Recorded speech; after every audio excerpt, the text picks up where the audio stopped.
several questions come out of this idea of what is a core sensitivity. And one, obviously, is that how does that help somebody who's in the business of helping other people, clinicians? As a therapist, it's really expanded my capacity and my skills. We're all very, very complicated people, and in order to do my job well, I think it's important to be able to hone in on what somebody is really struggling with and what can kind of help us see the forest through the trees so that we don't get lost on the details, and understand what maybe the pattern is and the core of the challenges that keep arising for my clients. It's like translating a language. It makes intervention a little easier because you're actually translating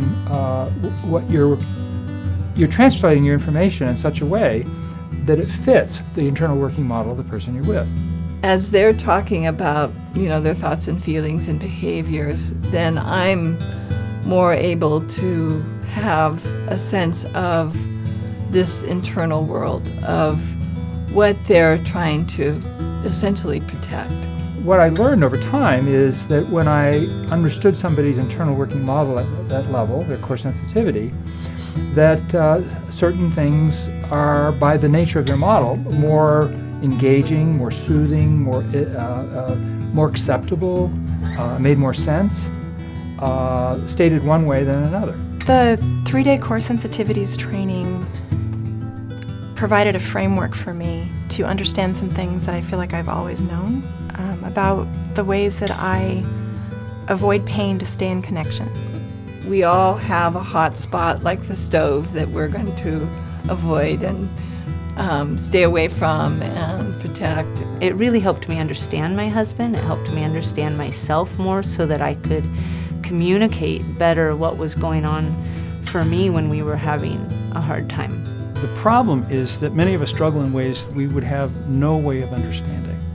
We wouldn't even see it as present because it's so much the way things are. It's just the way things are. And yet it's always hidden in plain sight, and those around us can see it, but we don't see it. And then along come the core sensitivities, which allow us a very succinct, systematic way to recognize these common themes, and suddenly we're able to say, oh my goodness, that's where I struggle. I didn't see that before. And being able to see where we struggle offers so many new options and allows for more depth in relationships and more vulnerability in relationships, more intimacy, more kindness, more forgiveness, and much less blame.